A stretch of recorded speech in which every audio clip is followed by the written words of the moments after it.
All right, thanks again, everyone, for tuning in. I'm going to go ahead and get us started. My name is Kevin. I'm one of the event hosts here at Powell's Books.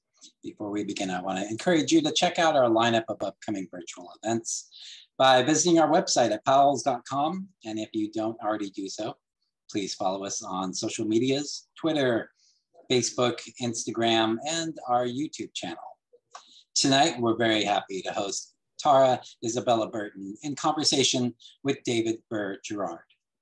The World Cannot Give is Tara Isabella Burton's rich and hypnotic coming-of-age novel about queer desire, religious zealotry, and the hunger for transcendence among the devoted members of a chapel choir and prestigious Maine boarding school, and the obsessively ambitious, terrifyingly charismatic girl that rules over them. When shy, sensitive Laura arrives at St. Dunstan's Academy, she dreams that life there will echo her favorite novel, a work written by prep school prophet and St. Dunstan's alum Sebastian Webster, who died at 19 fighting in the Spanish Civil War. She soon finds the intensity she is looking for among the insular Webster-worshipping members of the school's chapel choir, which is presided over by the charismatic, neurotic overachiever, Virginia Strauss. Virginia is fanatical about her newfound Christian faith and expects nothing short of perfection from herself and from the members of the choir. Virginia inducts the besotted Laura into a world of transcendent music and arcane rituals. But when a new school chaplain challenges Virginia's hold on the choir and Virginia's efforts to wield her power become increasingly dangerous, Laura must decide how far she will let her devotion to Virginia go. Burton will be joined in conversation by David Burr Gerrard, author of The Epiphany Machine. If you look in the New York Times by the book column today, you will actually see The Epiphany Machine highlighted there by best-selling author Karen Joy Fowler. We thank David for being part of tonight's event. This evening's event also includes an audience Q&A. Please use that Q&A button that's at the bottom of your screen if you'd like to ask a question at any time. And if someone has typed a question that you'd like to know the answer to, you can even upvote that particular question. Perhaps most importantly, please support Tara and Powell's by purchasing copies of The World Cannot Give from us, a link to buy that book, as well as a link to buy her other books, and David's books will be shared in the chat a couple of times this evening. Tara, David, we're truly appreciative for the opportunity to host you both tonight. Thanks for joining us.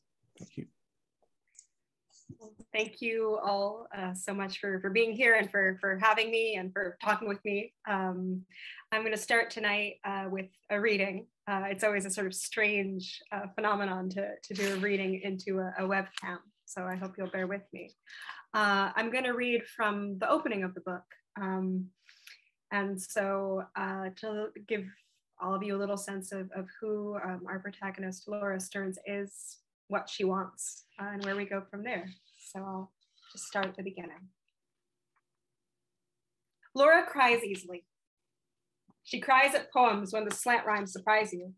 She cries at old movies where people are in love but can't acknowledge it for self-abnegatingly heroic reasons, like being married or having to lead the French resistance. And she cries at the lonely light of early mornings.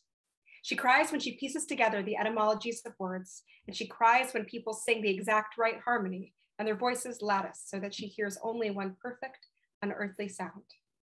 Laura even cried in the middle of history once, the time they were reading about how people in the Middle Ages who made art depicted human beings as ordinary size, but angels as impossibly big, like houses or towers. And the textbook author said it was because people in the Middle Ages really did see angels all around them. Not scientifically, sure, but psychologically. And the notion that once upon a time, a person could just look around and see angels everywhere struck Laura as so impossibly beautiful that she erupted into weeping and then had to lie and tell everyone it was menstrual cramps.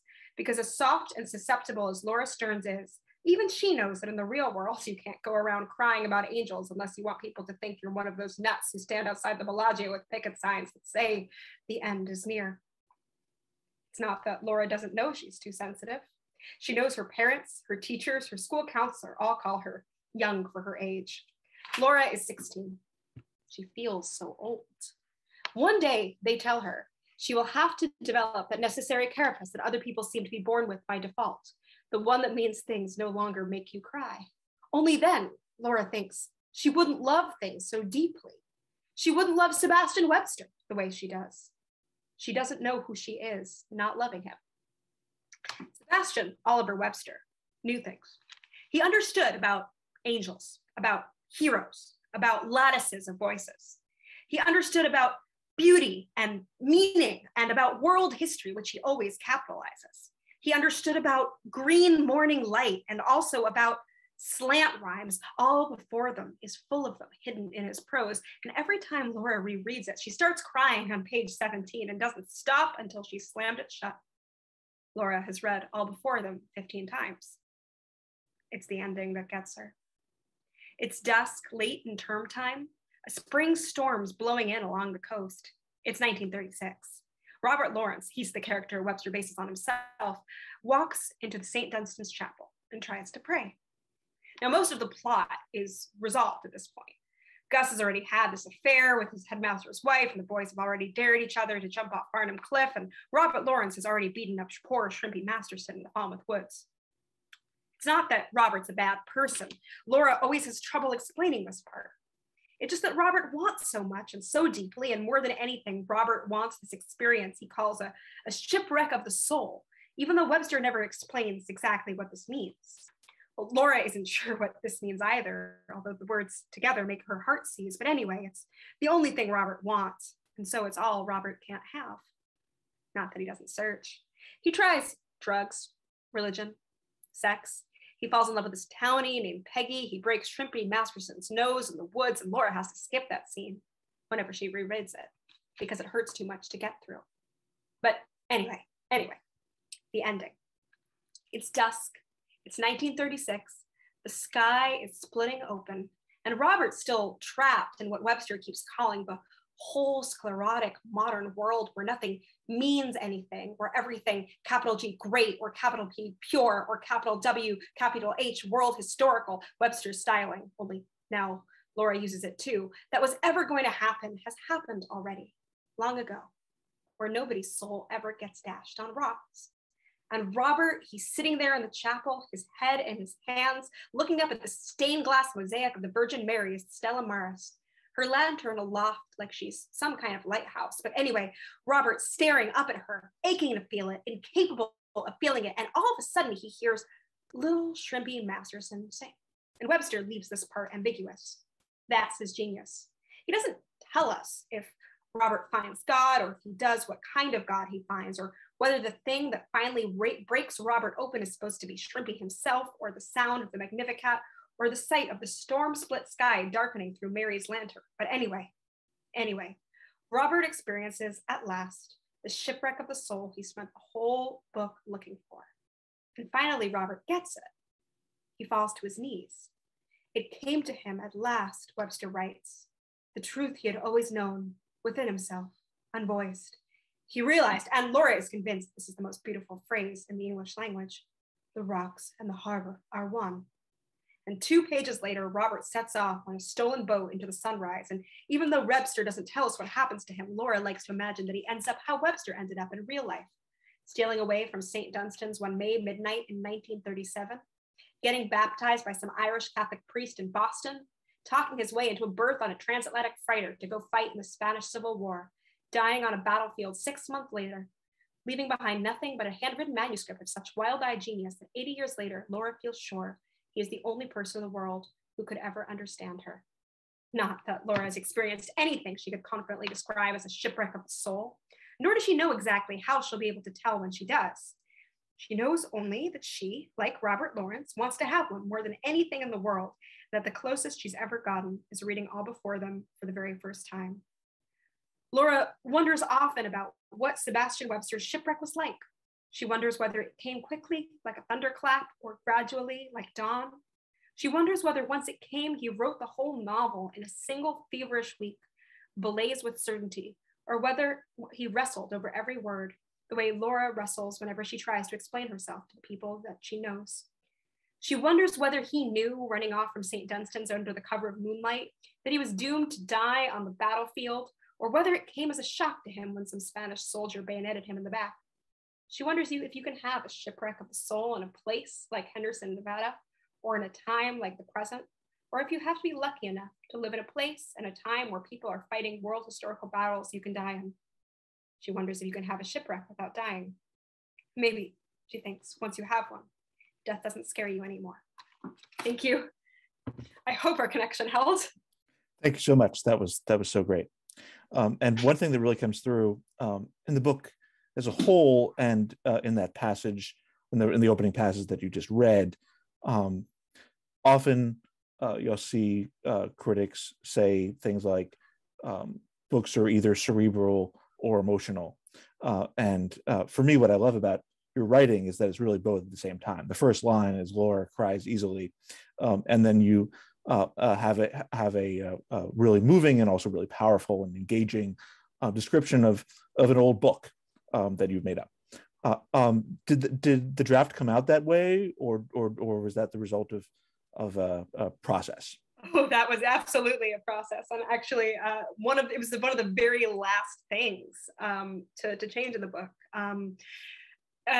I've been in a twofold way, which is to say, I've been trying to write a version of this book for about a decade. And my original conceit was I want to write a boarding school Bonnie and Clyde. I want to write about moral hunger in like smart, emotionally messed up children, and what it means to kind of be to try and capture some form of meaning, even violent meaning, when you're young enough that seems attractive.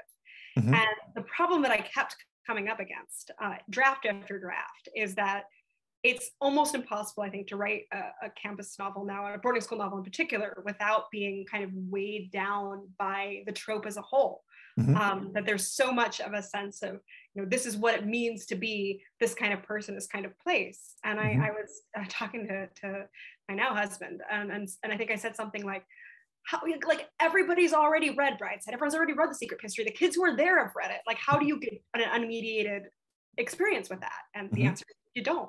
And it's thus the entering the draft was this book within a book.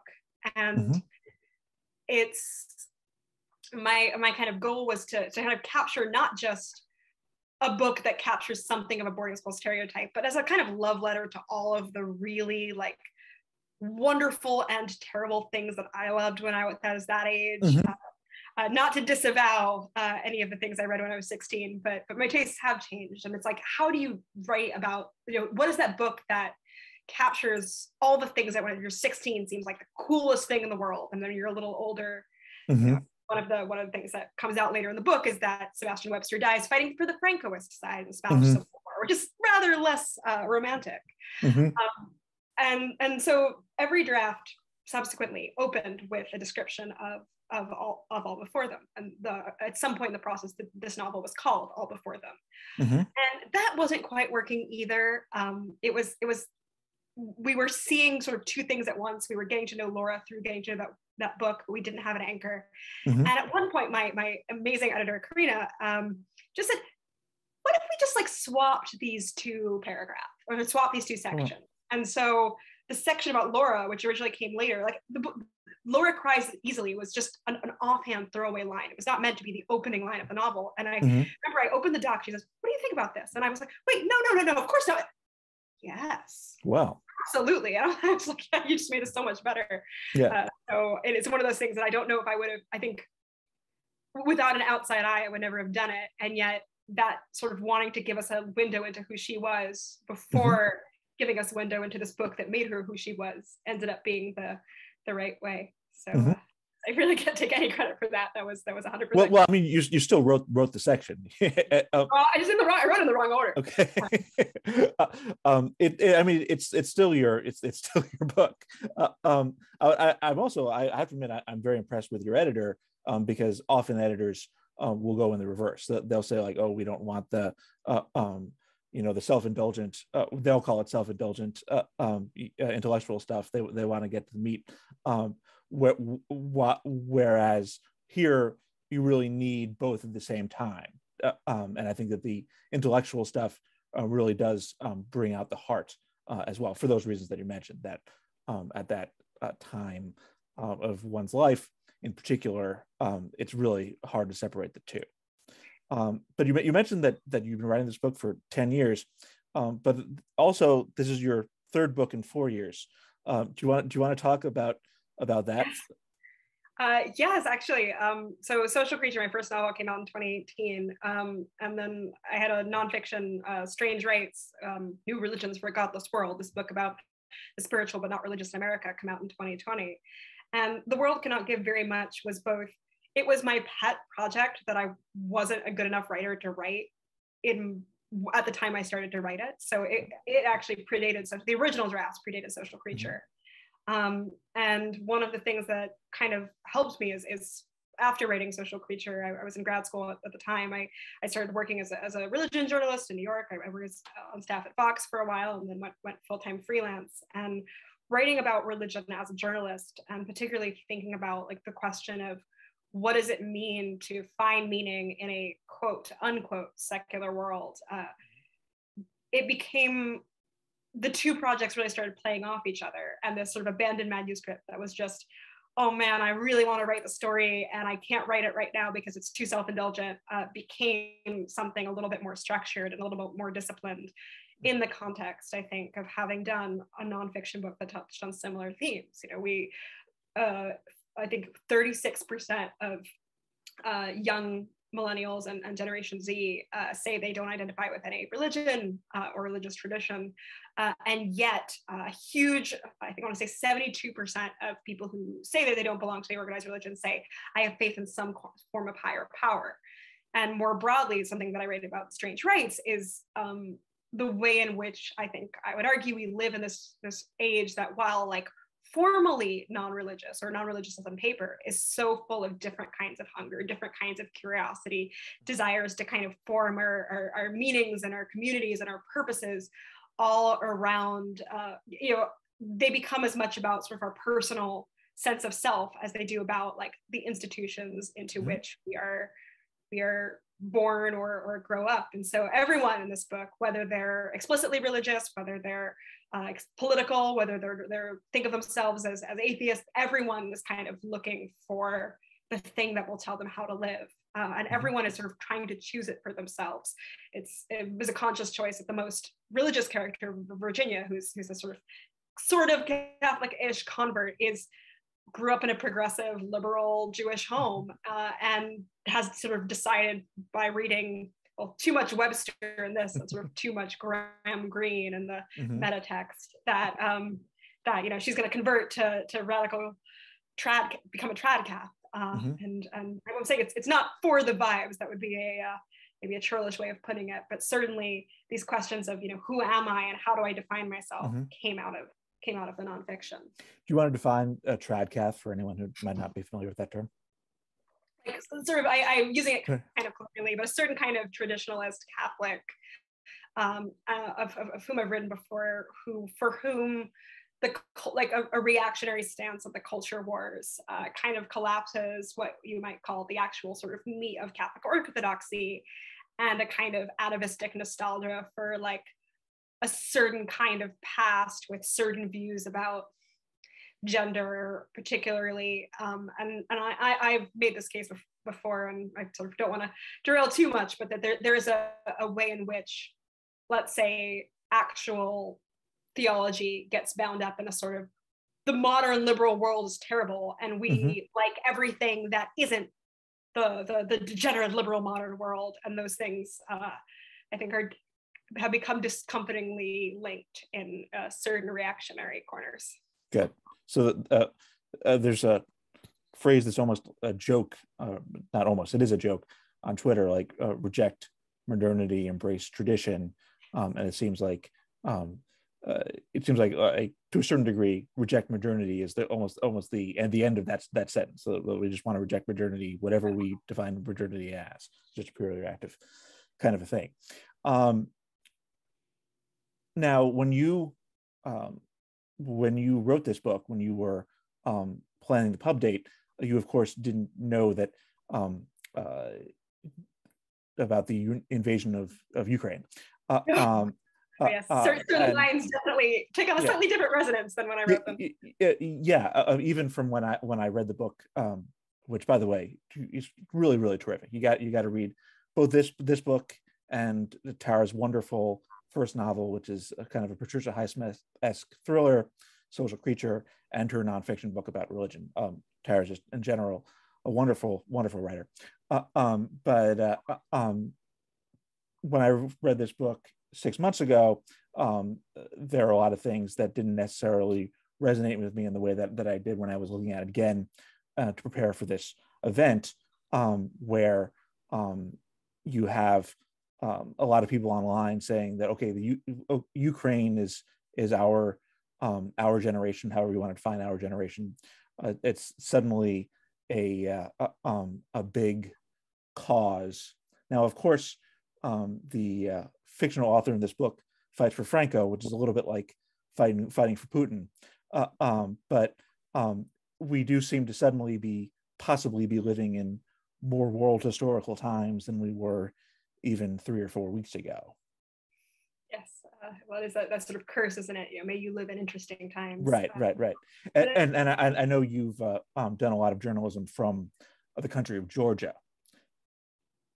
Yeah, I mean, I think that's something that I'm struck by now is the ways in which there's been a kind of, and sort of without getting too much into the political side of things, a kind of fetishization on certain, like in conservative sections, but also among like young, bored people on the internet, where two things start to conflate. And I think one thing that is broader, and I think perhaps there is some sort of kernel there that is sort of more broadly applicable, is that there is an alienation that comes from living in, let's say, where this particular place, this particular time, that the sense of material abundance that we are very fortunate to have is not necessarily matched by a sense of civic place or meaning. What is it all for? And the place where I think it gets violent and frightening is where I think, and particularly, like, again, speaking of a particular reactionary corner of the intellectual space, is where it turns into kind of fetishization of places that are seen as anti-modern or return to tradition. And or Mount Budapest is, of course, one big place that is sort of easily fetishized because it's authoritarian, it's anti-woke, and it is anti-liberal democracy. And this is somehow for certain in certain intellectual corners that I will not name, an exciting phenomenon. And I think we see that too in like even sort of anti-Western Russian rhetoric of we are not liberal and degenerate. There is a sense of real meaning and real purpose, and this is reality. And that sort of liberal capitalist stuff that is happening in the West is, but a smokescreen. And I think that obviously this book is about teenagers in New England rather than who are a bit removed from all of this. But I think it was a conscious choice to make these characters boarding school students precisely because they're so isolated from the real world implications of their actions. They're in many ways like rightly attuned to the fact that the kind of the world of sending each other like sex videos for clout is not something that happens in the novel. It's like not great and kind of alienating and awful, and yet their response to it, mediated through a particular intellectual tradition, ends up being, well, we know what would be great, violence and a sense of purpose, and what would be great is a kind of reactionary pull. If we only lived in an earlier era, then none of this would be true. And these characters are of course blind to quite the implications of that. Other characters, and one of the things that other characters at the school very much are not. They're characters like Isabel and Miranda, who are not part of this anti-modern clique, who are, in Isabel's case, like an out lesbian who was not able to kind of embrace return because at home her homophobic father would disown her if he knew. And so, but I think my goal was to create an environment where people could be sufficiently removed from, let's say, the real world consequences of their ideas as to be able to take them much further than they could go in a world with greater pushback, which I think is one of my favorite things about the campus novel as a genre. Is it kind of lets you just sort of isolate people with ideas and see what happens. Right. You mentioned that in your Gawker essay about the secret history, which I want to talk about a little bit. Now, before we get into that, I just want to say anybody who has heard maybe from my blurb or from elsewhere that this book is for fans of Donna Tartt, which I actually do think is true. So if you're a diehard Donna Tartt fan, I want you to complete your order on Powell's.com of Tara's book, and then maybe consider signing off the Zoom. Now, with that accomplished, Tara, do you want to talk about your Gawker essay on the secret history? Yes, my love-hate, mostly hate relationship with the secret history. And I think it's that perhaps it's the narcissism of small differences. It's precisely because I love the sort of book that the secret history is that it frustrated me as a book, and in many ways the world cannot give is I won't say it's a response text to it. It's a response text to kind of multiple campus novels. Brideshead is another, but I think I was very consciously trying to not do something. And the thing that there's an irony too, because there's a bleakness to the secret history that I find difficult, because and for those of you who are familiar, it's another story about a young outsider, in this case a Californian, who gets sort of inducted into a group of elite, largely wealthy students of classics, and this leads to insularity and murder and incest and all sorts of other good stuff.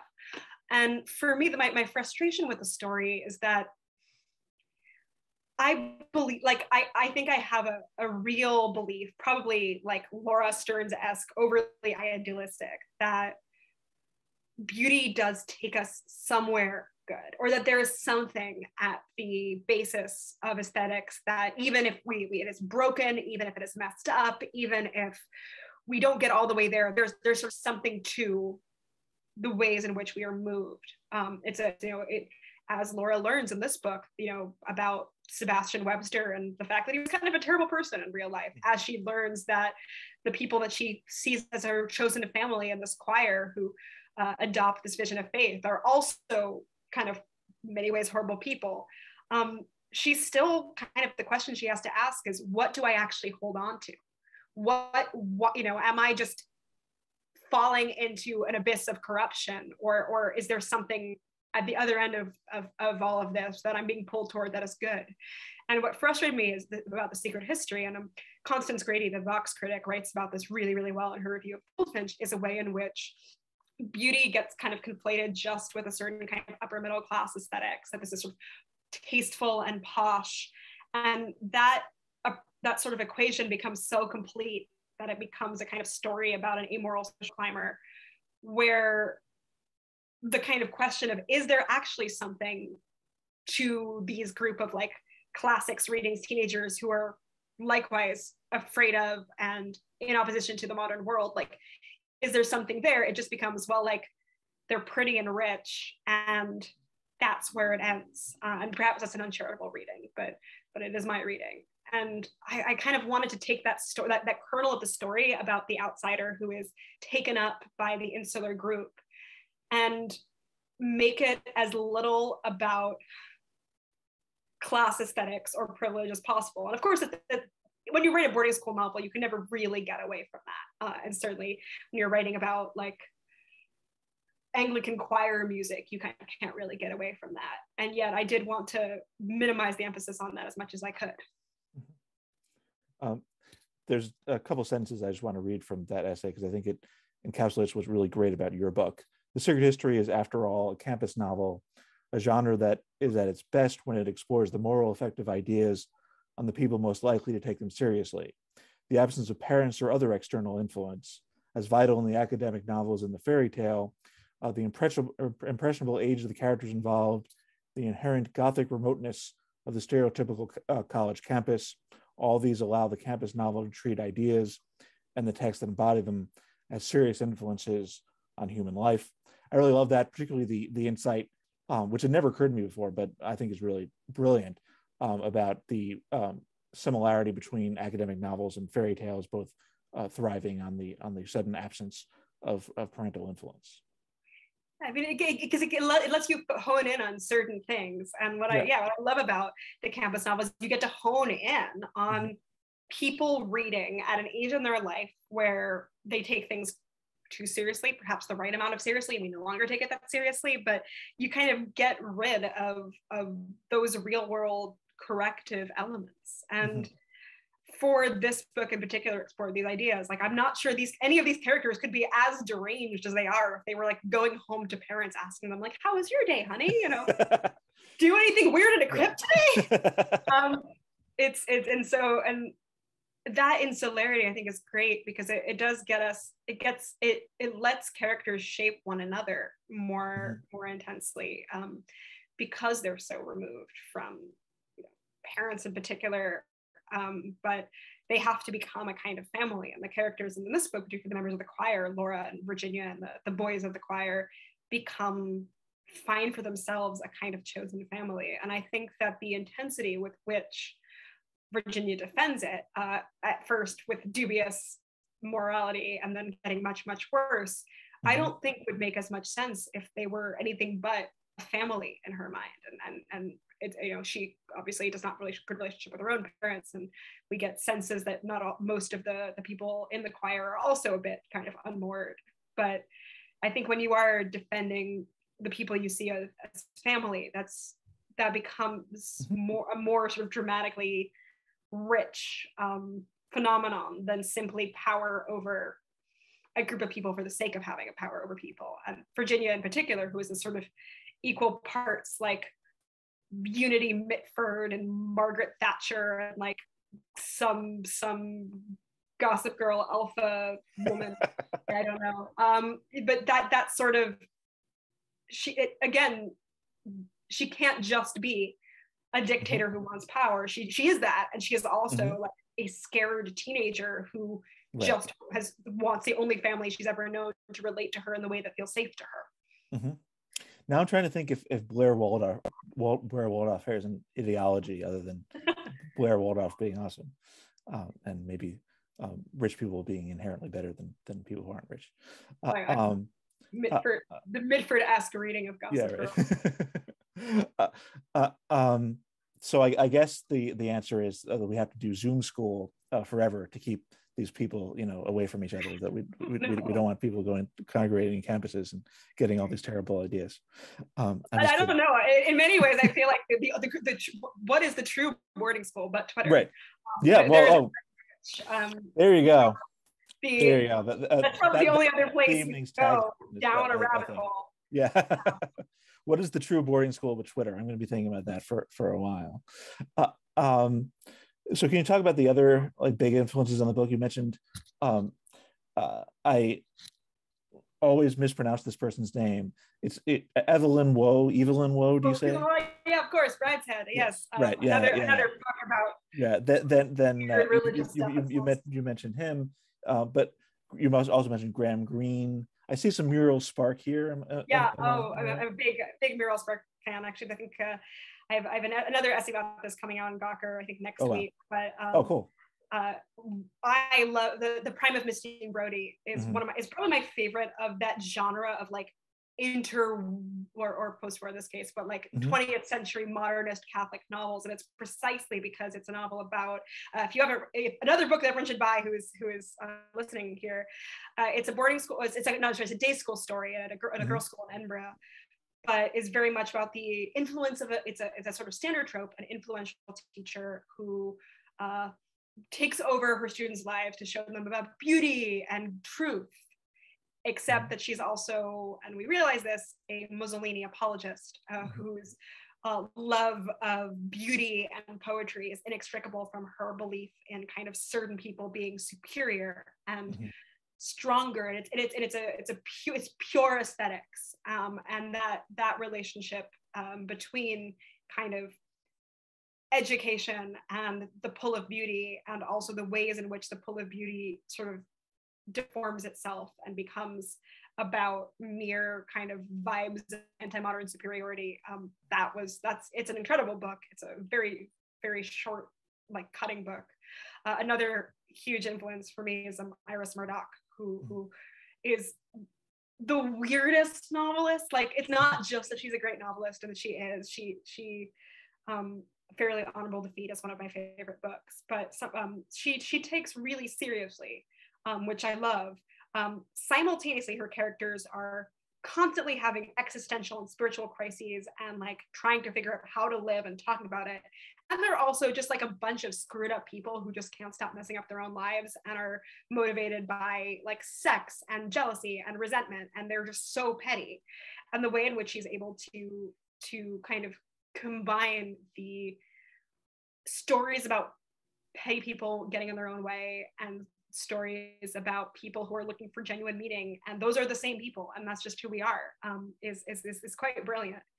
And she's also completely like mental. Like, some of her plots, like, it feels like you're just reading a Mad Libs. You're like, so there's this poet and he might be a prophet and he's curing people, but then a mysterious young teenage girl who's like dressing in boys' clothes and reciting like bits from Hamlet. And it's a little self-indulgent, but I love the ways in which Murdoch novels are unashamedly weird.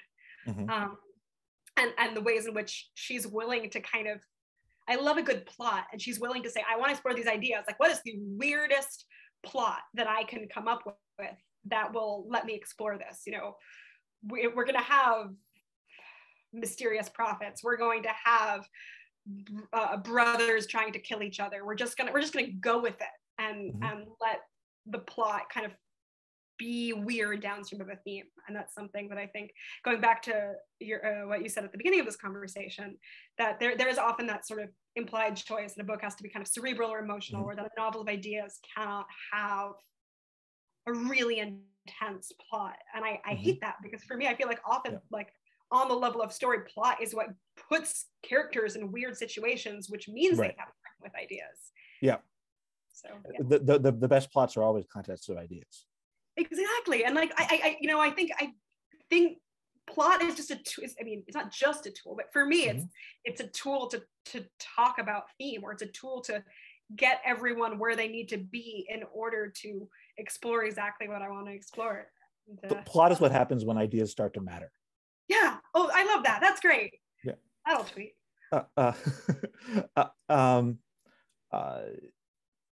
So can you talk about the queer elements of the book? Sure. Yes. So basically, everyone in the book is gay. The book is about, in many ways, different. Everybody in the book is responding to certain kind of expectations of like heterosexual sex in the panopticon age of sex videos and Instagram influencers in a different way. And that is true of characters who would call themselves heterosexual, as it is true of characters who are queer. And there's a sort of within the character, I mean, I see Laura, the protagonist, as a lesbian who comes to realize that over the course of the book. But that narrative is not necessarily true of all the queer characters in the book. There are characters who, like Isabel Miranda, are like, yep, this is it. This is my identity, and I'm comfortable with that. There's characters like Laura who come to a realization of who they are in part by dealing with other questions. Laura she knows she doesn't fit in exactly, and she's not sure how, and she knows that her relationship to the world of sex is presented to her is one of revulsion and confusion, and she's not exactly sure how. And I think that it is both true that it's because like a world of Instagram influencers having to trade sex tapes for clout is genuinely awful, and also because she likes women, and both those things are true. And then you have someone like Virginia, who's the question of her sexuality is a bit of a mystery in the book, and it's never formally resolved. We don't see the inside of her head. We know that she is someone who has sort of, whose relationship to sex is really complicated, and for whom it is so important that she is above it all a kind of Virgin Mary figure, too good for sex, characters say of her. And when she tries to kind of play the role of heterosexual girlfriend later in the novel, that goes very badly for her. She's extremely uncomfortable.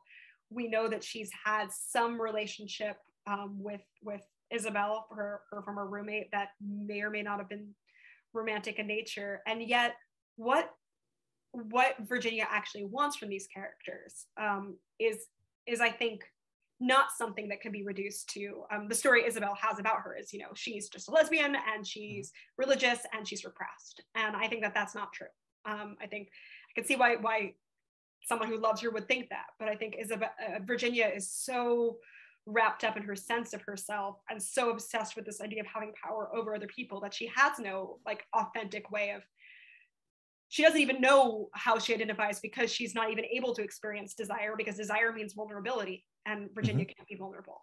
The only way that she knows how to kind of be with others is as this kind of untouchable figure. And so I think something that was important to me in this book is for there to be a kind of wide spectrum of ways in which queer characters exist and exist in relationship to one another, from a kind of uncomplicated sense of identity to something poorly defined. And I think that, when I went to boarding school, I was a theater kid, my 20 closest friends were all queer, and am I, and that way in which I think that I wanted to create a book where there wasn't just one way of this is the queer character and this is the queer story, as just yep, everybody, there's a lot of people dealing with these questions in different ways, and everyone's story gets to be a little bit different, and that was important to me. So we have a couple great questions in the Q&A, and you mentioned that you had gone to boarding school. So the top question is, are there events or experiences in your personal life that informed how you shaped this novel? All writers are concerned about answering that question, but we live in the age of autofiction. Everybody wants to know. Do you want to answer that? Yeah, sure. So I did go to a boarding school, and that was, I think, more in earlier drafts of the book was very much, this book became both more and less autobiographical in that way. The thing that I really wanted to hold on to from my boarding school experience was the absolute weirdness of being around a bunch of people who were so smart on paper. I went to an extremely academic school with full of neurotic overachievers, and yet no one had any idea how to be a person. I have this just intense memory of someone sitting someone down at the dining, in the middle of the dining hall, and I think I was in the friend group and watching this happen at my table, and it was I have gone away and I've thought about all of the reasons that you have social problems, and let me tell you about them in a hyper intellectualized, hyper social graces, here's how you develop them way, clearly not purely out of intellectual interest. I'm sure this person was also just being a jerk, but the fact that the language that was being used to be a cruel teenager was the language of intellectual curiosity, and that was kind of a starting point for how I thought about the book. Increasingly, though, as the book became more and more autobiographical, it moved a little away from a kind of straight recounting of the school I'd been to, and more for college and for grad school. I was in Oxford in the UK. I was studying theology, and Oxford, just the weirdest place in the world. It is a place where friars are just walking down the streets, and there's even, every college does its own evensong, or most of the colleges do their own evensongs, and there's a way in which a kind of love of the past, extra refracted by the fact that everyone's read Brideshead Revisited, and was really a little too into it, that kind of weird out of time place where everybody is contributing to the mythos of it being out of time by leaning into the weirdness. Do you want to tell us what evensong is? Sorry, do you want to tell us what evensong is? Sorry, you're cutting out. Do you want to tell us what evensong is? Oh, evensong. So yes. So a sort of evening prayer, a thing that you can do in the Church of England, or sort of wider Anglican world, evensong would be traditionally sung, as you might imagine, evening prayer sung often by a choir. There's sort of certain bits like the Magnificat, the Song of Mary, and the Nunc Dimittis, that are sort of traditional prayers that are like different settings are done to it by different composers. So one would have like a richly varied musical tradition within the like verbal confines of the evensong, and that it's not really like.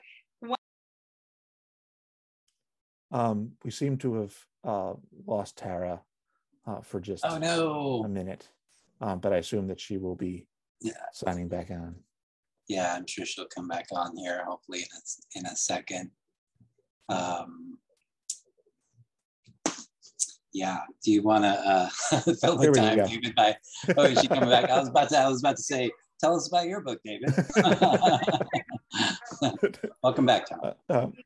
Cursing as that. I think I've switched my Wi-Fi network, so hopefully we'll be a little sharper and clearer. Okay. Cool. Evensong. So yes, evensong, evening prayer, but you sing it. Yeah, right. But you sing it. It does what it says in the tin, essentially.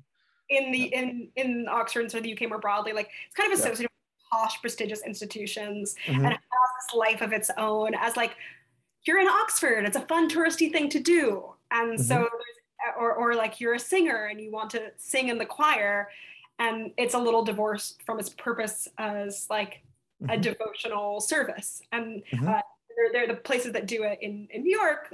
St. Thomas Fifth Avenue Episcopal Church do have a kind of like double identity as like we are a church and a place of worship, and we are a place that does this like cool old music, and trying to capture that was important to me, to say like, all right, this is this weird thing that they're still doing, and like they're kind of doing it because the school wants to do it because the donors want to buy the album once a year. This is not something that's like part of the contemporary school life, but it's in that nice in-between place, and it gave me a vantage point to again explore all the other things I wanted to explore. You've answered this question to a certain degree, but the next question I have is, what drew you to using teen characters? Were your themes more powerful when viewed from this viewpoint? Oh man, yeah, I love writing teenagers. I do.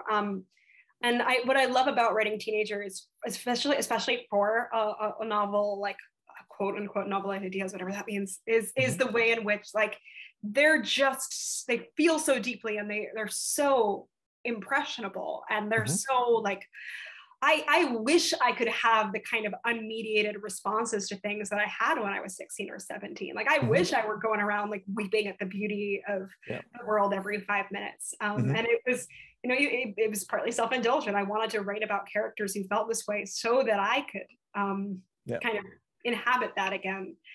And I think that intensity and that sense of uncertainty, like the question of how to live, I think is like a genuinely defining question that we all have as a motivating force, but it can get obscured. And when you're a teenager, like, what do I do with this life thing? And how do I get it right? Like these questions, like teenagers are like having like existential crises all the time. And it's a challenge. The novel, I finished a draft of my third novel recently, which I like don't want to say too much about yet, but I'll say it deals with adult characters. And like one of the hardest things was, after having so like enjoying the intensity of writing teenagers, be like, oh man, these people feel so muted. They feel so much less like, it's hard to kind of go write about someone who's like relationship with their job is, like a little bored at their job. And then they have an existential crisis. Like, oh man, I miss writing about people like running through the woods. So we'll see if further edits. The characters in Social Creature are in their 20s. Is that correct? Yes. So I'm curious. The characters in your new novel, how old are they? I think like later 20s, they're like closer to 30. Like, okay. I'm 30. I'm 31, and they're like the oldest two sisters, and basically the older sisters around my age, and the younger one's like that little bit younger. But I think so. Social Creature I wrote it when I was like 25, 26, and very much I think was writing about, and that was sort of a nice in between era where or rather, I think Louise was older. She was just turning 30, and Lavinia was a bit younger. But that, because that book was so much about the obsession with sort of being seen, these were, you know, those characters could have stood to benefit from a little bit more of introspection about the meaning of life, and yet I caught up in the freneticism of New York and you know, my favorite thing in the world, the panopticon of the Instagram age, did mean that they were sort of,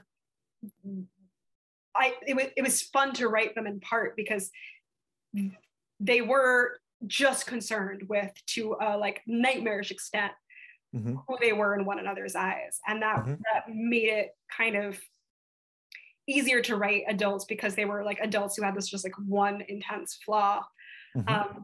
And now as I write this next novel, I'm you know, Iris Murdoch does such a great job, as I've said, of writing these like people in their 30s who are like having existential crises and worried about life, and it's that challenge of thinking like you finding that way in that.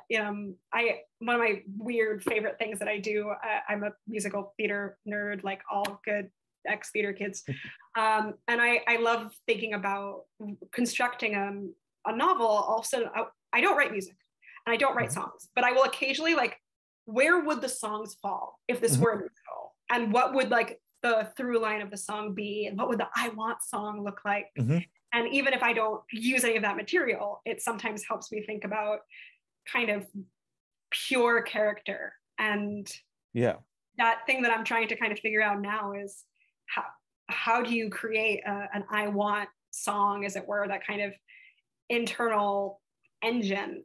That's a really good writing exercise. It's really fun. I like it. Every now and then I have like 2 bars of a song that like I haven't written, but I just got my like a couple bars and I still hum them. I think like Hal had a great like 11 act, like Hal from Social Creature had like a great number.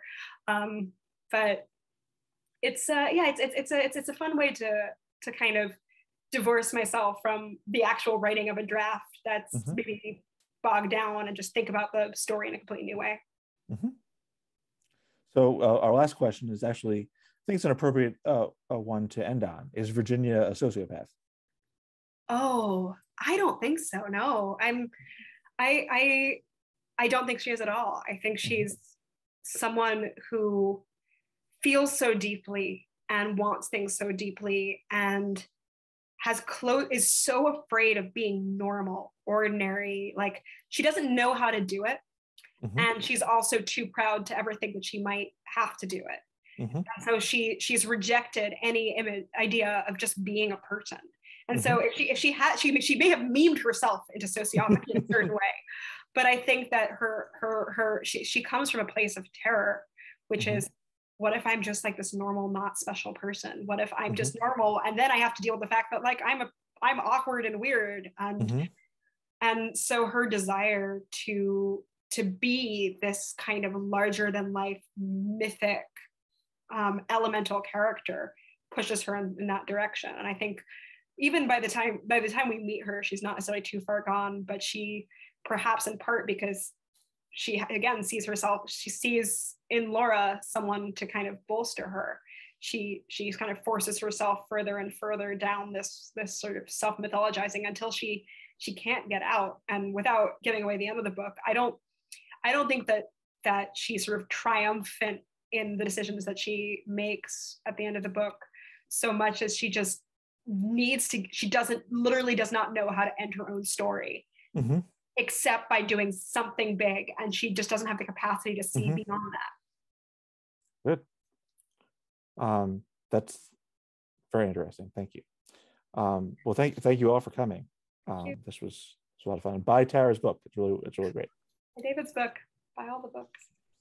Thank you so much, David and Tara, for being here tonight. In the chat box, I just put a link to Tara's book there. So you can click on that. This is what it looks like right here. Beautiful cover. Yes. And actually, here's Tara's other new book. Came out in paperback in January. Right there. And there's David's book right there as well. One of them. And also in the chat, I'm going to post a link to our YouTube channel. This event was recorded and will be going up on our YouTube channel sometime tomorrow. So look out for that. If you have friends that missed it or would like to share it, you can click on that link and share our YouTube channel link. So once again, thanks everyone at home for watching. Thanks, David. Thanks, Tara. Thank you. And hope to see you in person sometime soon. Hope so too. Yeah. Have a great night, everyone.